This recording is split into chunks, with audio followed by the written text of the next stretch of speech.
I'm pleased to be joined on Pioneers Pregame Live by the head coach of your Elmira Pioneers and Andy Drum prior to tonight's ball game with the Newark Pilots. Coach, starting off, overall thoughts on the pair of games last night in Newark?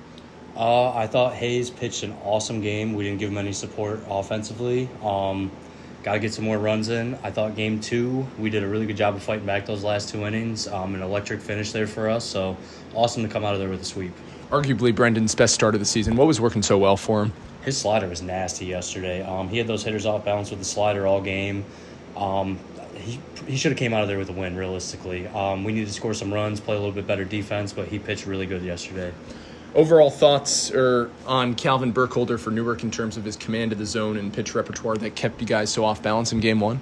Yeah, honestly, his fastball topped out at 80. I thought we should have really been barreling him up a little bit more. He hit his spots well, he mixed it up well, and kept the hitters off balance. We didn't really hit a ball solid all game in the first game. You mentioned Calvin Burkholder only throwing 80 miles an hour. Is that a little bit of what was throwing you guys off, maybe the slower pitch speed? Yeah, it could have been. Especially after seeing Auburn, a bunch of guys coming out pumping low 90s, and we were barreling those guys up too. We hit velocity well. We need to start sitting back on the softer stuff and be able to hit our line drives. Overall thoughts on Luke Horton pitching for the Pioneers for the first time in a while yesterday in game 2 of the doubleheader? I thought Luke did pretty well. We didn't give him too much support defensively. Had a rough inning there in the third. Moved on to Roxby pretty quickly, and Roxby looked amazing out of the bullpen yesterday. What was it about Andrew Roxby out of the bullpen that looked so good? Now his second consecutive really strong relief outing. The big thing with Roxby is he comes out, he throws strikes early, gets ahead, keeps the hitters off balance, and he wants the ball in his hands. So we're going to keep feeding it to him. Carl Wagner, 3 for his last 7 in the last 2 games, up to 5th in terms of batting average for the Pioneers. He had an RBI double in the top of the 7th yesterday, 3 on Thursday. What's changed with his approach? The big thing with Carl, he doesn't chase anything out of the zone. And actually, all 4 of our catchers have a really good eye at the plate, like even Brandon Dubeck, too.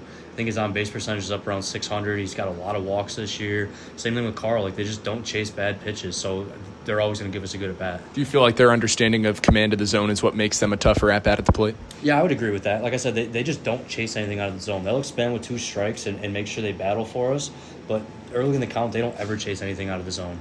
One of the best welcome additions has been Brett Baker, 3 hits in his last 7 plate appearances across yesterday's doubleheader. What is it that's making Brett so locked in at the plate? I really like Brett's approach. He's not trying to do too much up there. He's just thinking middle backside, and he hits the ball hard every single time. He keeps his barrel in the zone a long time, and he's had some really good at-bats since he got here. I know you mentioned limiting the big inning, but on the flip side, are you almost relieved that yesterday, following a 2-run bottom of the 3rd in game 1, 4-run bottom of the 3rd in game 2, you guys didn't allow that one big inning to snowball? Yeah, for sure. A lot of times we end up giving up 2, and then it turns into 5, 6, 7. So I think it was just the one bad inning with 4 yesterday. Besides that, we played pretty clean baseball.